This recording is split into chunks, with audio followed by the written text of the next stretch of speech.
So another thing that we have to do for this assignment, and that is the reflection part of this. After everything that we have done, reflect on what we have learned, or maybe the process.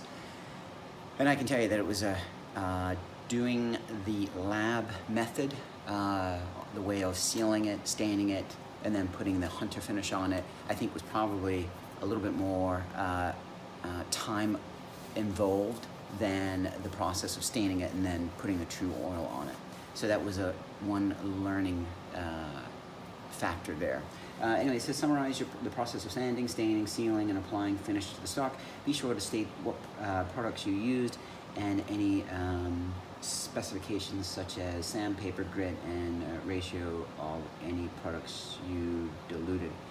So in front of me here I have a box of the stuff that I used. So initially I used the CP Gun Saver SAVR hand rubbing gun stock finish, and I used a couple of coats of this for sealing it. And looking back, I'm curious to see how maybe just putting the stain on it and how the stain would have revealed maybe more of the grain versus this. I feel like it hid some of the grain. I used 400 grit sandpaper. Well, actually, I put it on. I did two coats of that, and then I moved to the stain. And the stain I used, I have it over here.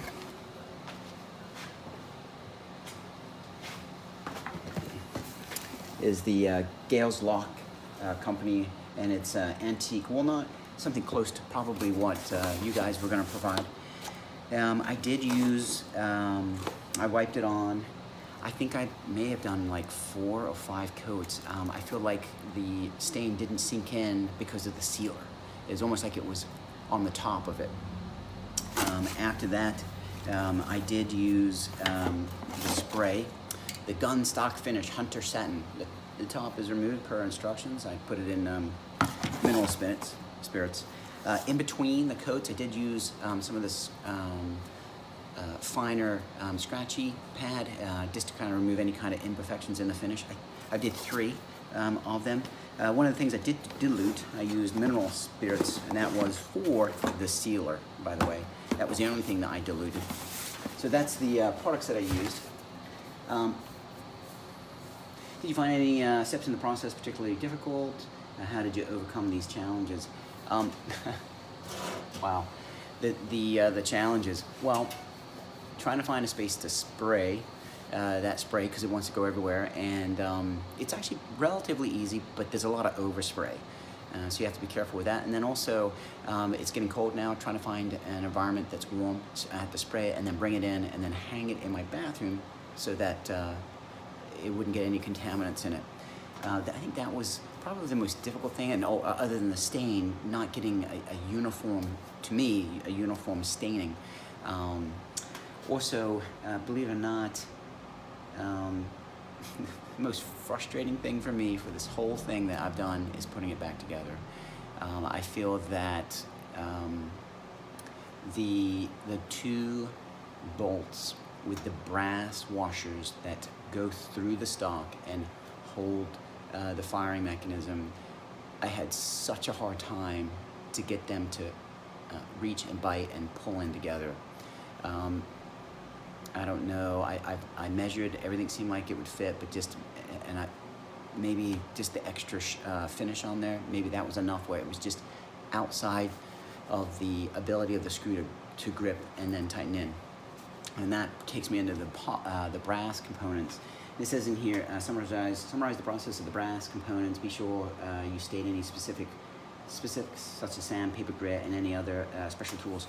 I used 400 grit sandpaper, and believe it or not, so I sanded them in the 2 different opposing directions to make sure I got everything out, and then I went in one direction, and it's very key to literally have full contact in one direction, because if you stop and you're only doing certain spots, you end up with spots in the brass. So what I discovered was one of these. I sanded the 400 grit, and then I went over that a couple times with this, and it did great. I sanded and polished all the brass, and it all came out very nice. I think the hard part was trying to sand the muzzle loading ramrod, those components that hold it in place. They are like a different brass. They almost like they have like some sort of coating on them or something. Those were a little difficult to sand, but I was able to accomplish it. I did find, as far as tools go, I did find that I ended up using one of these just a little bit when I went to go put in the firing mechanism. I think that there was maybe a little glob of sealer, and so I used this to kind of dig it out, and obviously a screwdriver. And I used my Brownells, and thank God I have this, the magnet tip ones, and I used the appropriate size, thickness, and things like that, so I was not digging up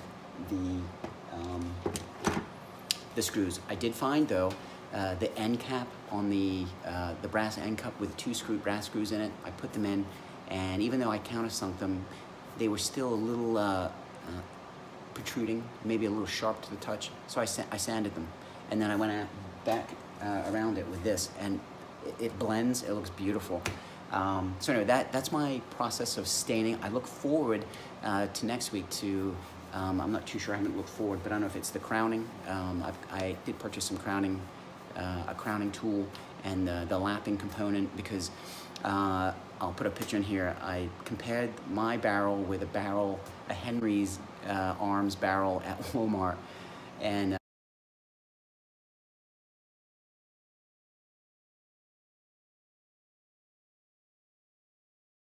it's like night and day. So I'm gonna have to lap and crown this barrel. So here is the finished gun. The barrel's in it. I haven't pegged it in there yet with the tinian pins. But there's a damage spot. Doesn't look too bad.